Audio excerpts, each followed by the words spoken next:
Roy Goodman, host of Higher Education Today, a production of the University of the District of Columbia. Welcome back to the education program that connects you to contemporary issues, people, and institutions involved in the world of higher education. Today we'll be talking about campus crime and campus policing. Professor Michael Rich teaches at Elon University School of Law in North Carolina. Mike's legal research includes police investigatory methods and the philosophical boundaries of criminal law. Chief Larry Volz is Director of Public Safety here at UDC.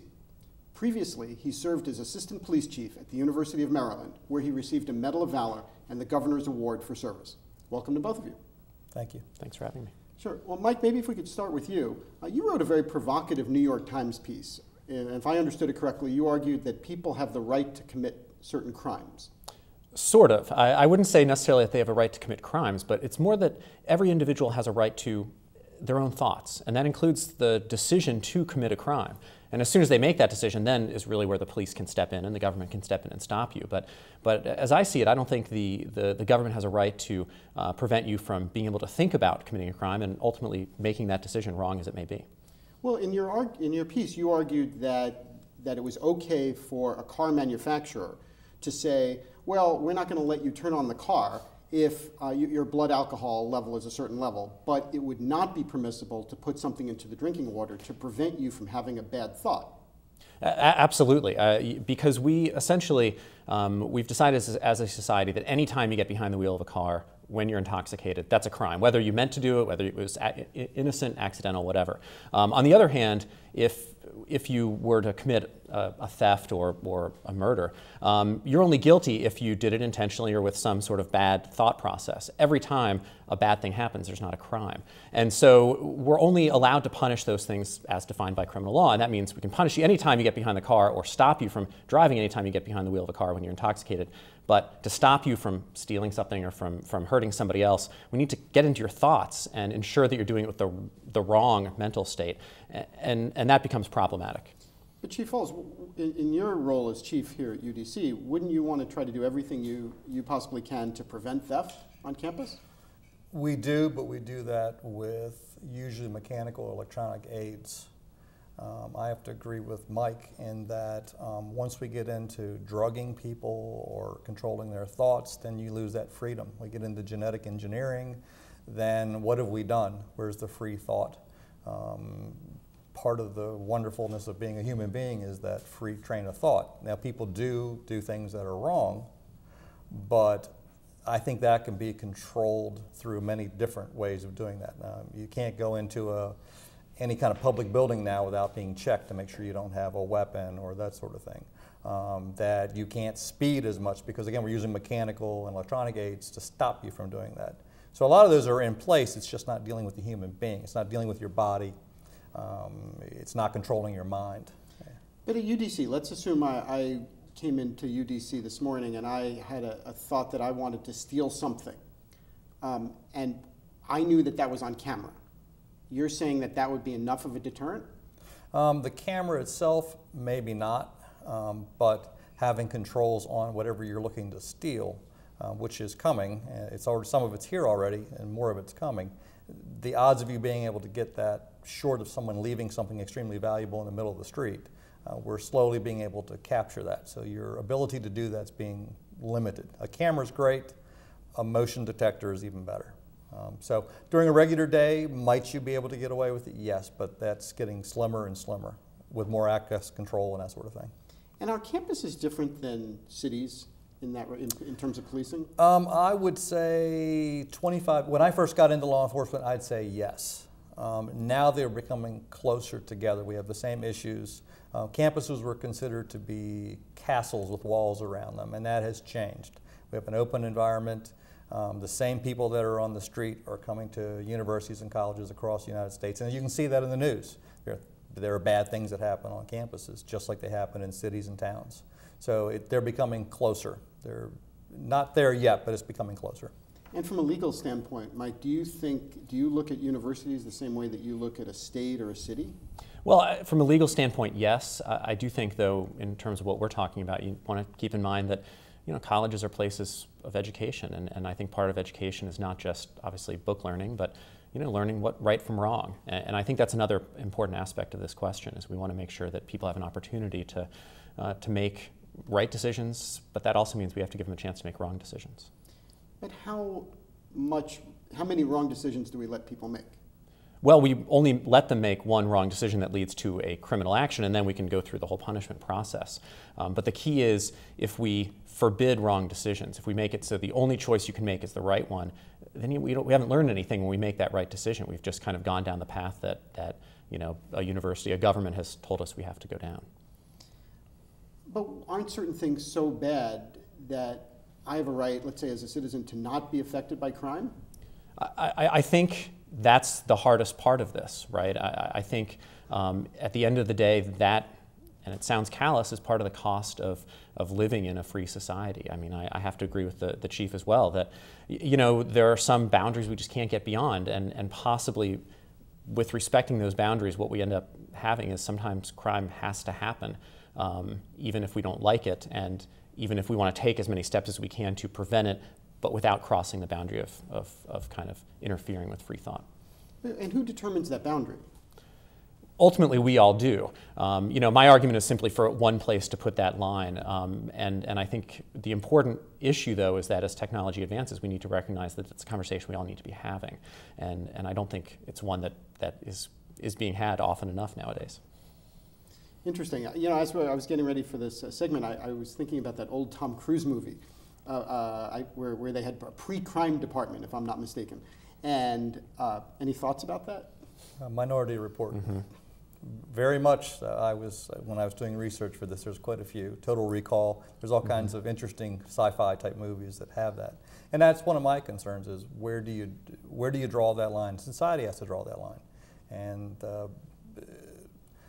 people who make the laws and that sort of thing. There's some very interesting laws out. One interesting thing that's happening in the District of Columbia right now is that the speeding fines are actually going down because there was a big concern that they're really, really expensive. If you go to Maryland and speed, it's a $40 ticket. You come to the District of Columbia, it's like a $200 ticket. So that's something that the council is now saying, well, you know what, that is a little high, so we're going to lower that down. There's another interesting lawsuit that's going on right now, talks about someone posted something bad about a business on the internet, and it's a lawsuit going on. So, where does now we're getting into freedom of speech. This person said, I didn't like this business. The business says, no, we're a good business. They didn't pay us. The business is suing the person. So where do you draw the line on that? But I thought your point about the speeding is interesting, because as a society, don't we have an interest in making sure that people don't speed and hit little kids who are in the streets? And we do. It's just the citizens said, okay, you got us, but this is really costing us a lot of money. And it was more probably a money issue where some people in the council were saying, well, we're just trying to make money on this. We're not really serving a purpose other than we're making money for ourselves. And when you have other people in other states who are saying, well, you got the message, and I will confess I did get a $40 ticket in the state of Maryland, and you know what I did? I paid it. As a private citizen? As a private citizen, I paid it, and I was going too fast. I was very mad when my daughter got one, though. Same camera. Fair enough. In terms of the legal aspect of this, if we can explore that a little bit, Mike. So in terms of a speeding ticket, we are using that technology to encourage people to slow down. Mm-hmm. Right. Are you okay with that? Absolutely. I mean, I think that one of the functions of or how the criminal justice system ought to work is it tries to convince us to do the right thing. And one way to do that is saying, well, we'll punish you when you don't do the right thing. The issue I have is when we stop trying to convince people to do the right thing and simply just prevent them from doing the wrong thing at all. When we remove that option, then all of a sudden we become less free. I want us to all have the option to do the wrong thing. We can make it harder and we can make it more expensive to do, but the option, in my mind, always has to be there. What about cheating on campus on an exam? We can not have any proctors, and we can say, we trust you not to cheat, or we can put a proctor in front of the room to encourage you not to cheat. I think either one is okay, and then it just becomes kind of a matter of what kind of culture you want to create within the school. I think the issue I would have is if you start putting students in a room with walls between them, so then all of a sudden they can't cheat you're now treating them, you're treating them like children and not like adults, and you're not allowing them to kind of make the right decision by not looking at the paper next to them, as opposed, and hopefully they won't make the wrong decision of doing that. Well, that's a really interesting point in terms of the presence. How much security do we want? I assume you make the same choice, Chief, in terms of the police presence. Excuse me, how much do we want students to see police officers every day when they're on their way to class? As often as possible, depending on what the budget is and what you can afford to do. So one of the reasons many chiefs of police at universities don't wear uniforms, but that is now changing, because as money is tight, you want to make sure you have as many people out there that can see you. So one of the reasons I wear a uniform all the time, I'm not obligated to, but I do because I think it's important that people see that there's leadership, and I'm sure all my people do. And that's slowly changing in a lot of cultures where the chiefs and deputy chiefs are now wearing uniforms so people can see them. And you see that, and that's a person you can go to. We focus on going to meetings, faculty, staff, student meetings, attend events, again, so you see that there's a presence there. And do public speaking when we get the opportunity to tell people, these are the programs we have, this is what you can do, and give advice. I mean, one of our jobs is to give sound advice to people, and we get a whole host of different questions. Some of them you have to say, let me get back to you on that if you don't know the answer. And let me comment on the cheating real quick. There are ways of, can people cheat? Sure. And remember, we have online classes. So with online classes, people are going to be able to cheat, but there's so many methods now to stop that. You just run someone's work they send to you through a program, and they can see if you copied it from somebody else. So there's lots of ways of defeating cheating, but you're not putting a needle in their arm or making them drink something so they don't. Well, what about people who don't trust the police? There must be, one or two people on campus who don't particularly like you, or people on your staff. How do you deal with them? Well, there are going to be people who don't like, there are people who don't like attorneys, there's a lot of people who don't like people. You just work on them. If someone doesn't want to say hi to you or deal with you, you try to find maybe someone else who may be more appropriate to deal with them. I have not had that problem too terribly often here. When I was in the University of Maryland College Park, I took a role as the special events coordinator, which I did for a number of years, and I made some unpopular decisions, so some people didn't like seeing me coming down the hall. But again, I just had to work with them and work on them so that they understood what we were trying to do. And we were basically trying to have safe events, and a lot of students like to have, we're going to have a show. Okay, well, there's some rules and regs, you got to do that, so people are safe. And it was unpopular at times, but we got through. So it was unpopular because Group A wanted to say a certain point and Group B wanted to oppose that point? There were controversial speakers, yes. There were also people who wanted to bring in concerts. We had to say, well, there's noise regulations, how are we going to control crowds, that sort of thing. And how much is it going to cost to do this? Well, you have to have certain levels of security depending on what the event is. And that's just part of what goes on. And people didn't understand that. That's changed in university policing also, is more and more universities want to have large-scale special events, and they have to know how to manage those. So if you don't have that experience, you have to kind of reach out and say, this is what you got to do. And you have to tell people up front, here's what you need to do, and here's ways to help. Well, you're talking about a big event. So let's assume that there's a big concert on a campus, or let's assume a student comes on campus. Do we investigate something about that student before they come on campus? I can handle that. If the student's coming on campus to do performance, basically we have a network where we can go off and say, Dr. Rich is coming, and have you had any issues with Dr. Rich? And said, no, we haven't. Or let's say we have a controversial group that's coming on campus. We have a network where we can go talk to people and say, well, here's the issues we had.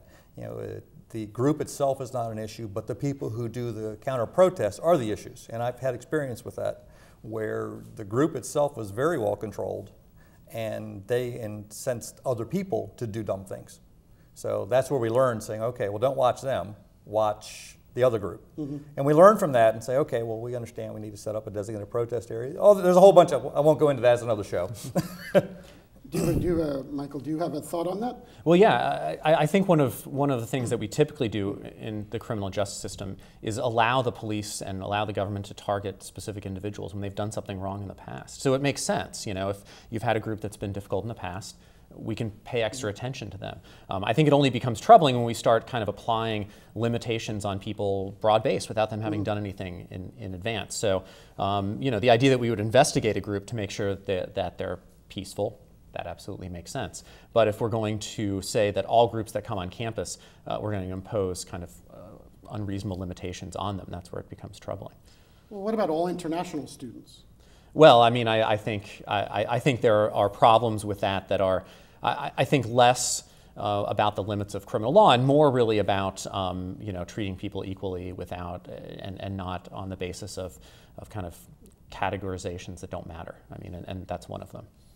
Would you object to students who apply to a university having to submit to a background check?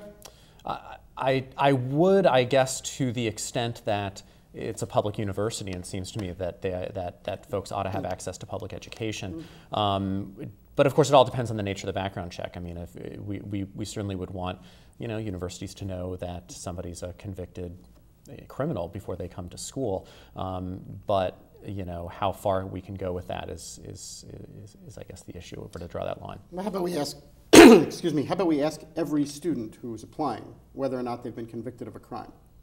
I think that's perfectly fine. It's you know, you can ask that question, and then the issue becomes, well, what do you do with the information? And frankly, what do you do if they don't tell you the truth? And Chief, how do you deal with this in terms of background information? So let's assume that you hear that Mike Rich is coming to campus, and he's done some really bad things in North Carolina. How far do you go in terms? Do you research his driving record? Are you allowed to research what he did in North Carolina? It's going to depend on what he's coming here to do. If he came here to do the show and he's a controversial person, other than doing research on the internet, and there's a couple other places, if he's peaceful and doesn't cause any grief, then we're fine. I'm more concerned to make sure his rights are protected as everybody else. So if there's a lot of people who don't like him, then I want to make sure his rights are protected. Because what you want to say is, we do have a freedom of speech, providing you don't cross over into someone else's area of freedom of speech. So as long as everyone gets along, I don't make judgments on what people say.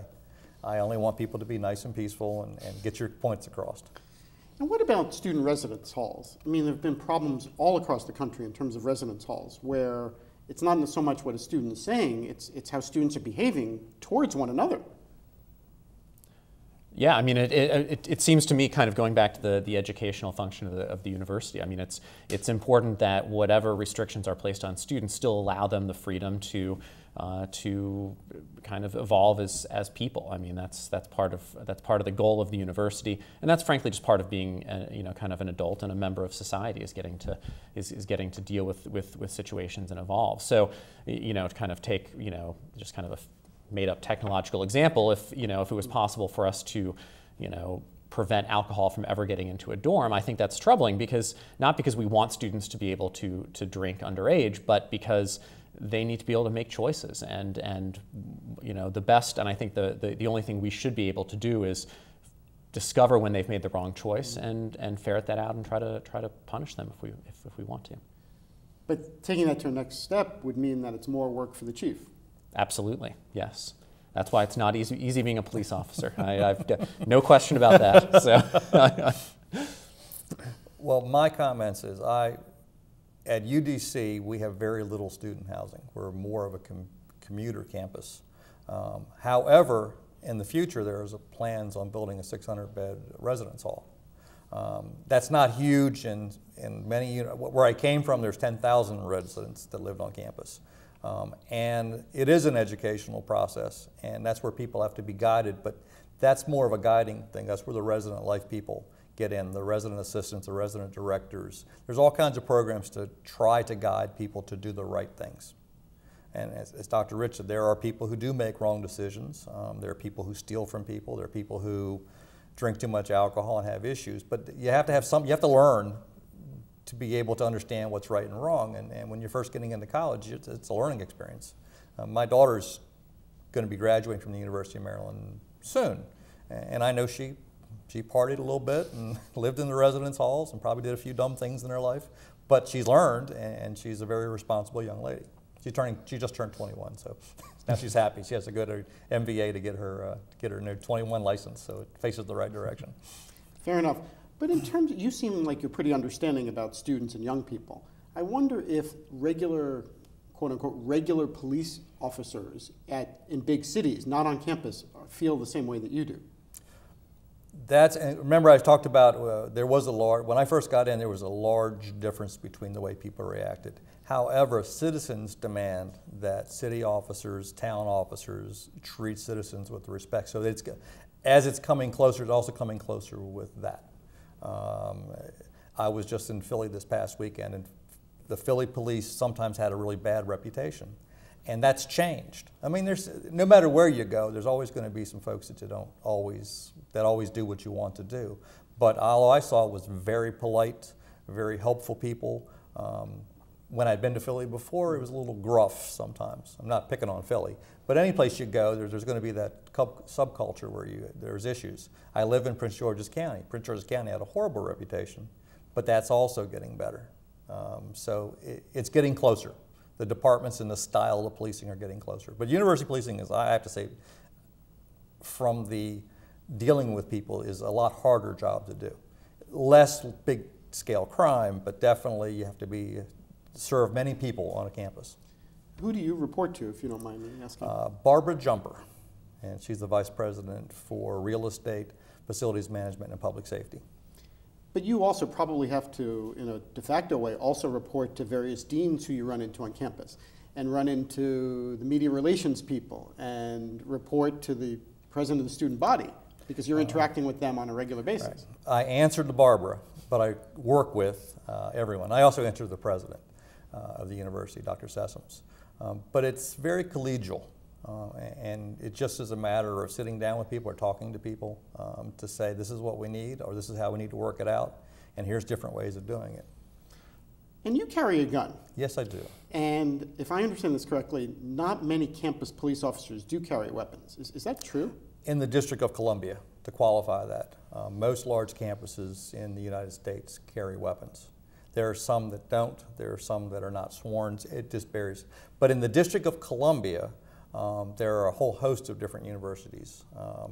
And that includes American University, Georgetown, George Washington, Catholic, Trinity, Howard University. I hope I don't miss anybody. I have to think about that. Most are not armed, but that's the university's choice, not the District of Columbia's choice. They have the ability to do that. Currently, there are 2.5 universities that are done. Howard University is armed, UDC is armed, and Catholic can be. So they have the option to do that. The others have just chose not to do that, but there is a move afoot to try to get that. It does limit some of your options on what you can do. They have the powers to make arrests. They just don't carry a weapon. So that's one piece of equipment that probably would be handy. But again, that's up to each individual place on how they work it. And Mike, do you have an opinion about whether or not campus police officers should be armed? Not particularly. I mean, I think I don't claim any expertise in terms of campus security, and certainly would leave it to their wise discretion to decide whether or not to carry a weapon.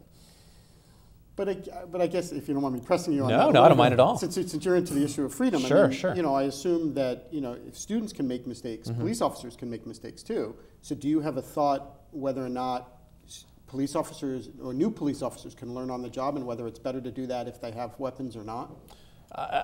Certainly, I think everybody, it's a constant learning process anytime anybody does anything new, and absolutely police can make mistakes just like the rest of us, and certainly the stakes at issue tend to be higher, and carrying a weapon can make them even higher still. But that being said, I do think, as the chief said, it's difficult to, or implied maybe, it can be difficult to make an arrest, I would imagine, sometimes if you don't have a weapon, and so that can be a useful tool in the arsenal.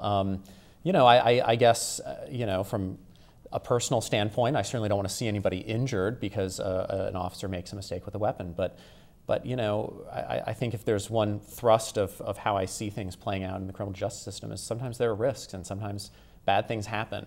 And I think it's a fiction for us to think that it's the role of the government to keep every bad thing from happening. And that includes bad things that happen because an officer makes a mistake with a weapon. Fair enough. Chief, we have one more minute. Any last-minute safety tips that you would like to share with either students or prospective students or families? This applies to anyone. If you have property that you want to keep, you need to keep your eye on it. If you leave a laptop on a table someplace and then walk away for half an hour, your laptop may not be there when you get back. And sometimes we call that giving it away. You have to be aware of everything you do. Situational awareness is one of the things I have taught my daughter, and she's very good at it.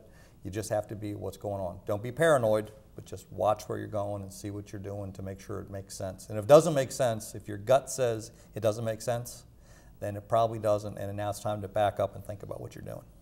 And what advice would you give to families encouraging students or having students going off to school that won't scare them? To do what you just said, but not to scare them? First of all, research where you're going. Don't send your kid to someplace you haven't been to. Look up the clery statistics for that particular school to see what happens. And go to the police department or security department and talk to the folks who work there. They're usually more than happy to talk to you, and they'll give you an honest answer. Fair enough. Thank you both for coming on to the show today. If you would like additional information about Professor Michael Rich or Chief Larry Volz, please visit elon.edu or udc.edu. If you have comments or suggestions about higher education today, please send an email to our viewer mailbox at highereducationtoday@topcolleges.com. Thank you for watching. We will continue to bring you quality discussions about important matters in today's college and university world. Please join me again for another edition of Higher Education Today. I'm Steven Roy Goodman, and you've been watching Higher Education Today.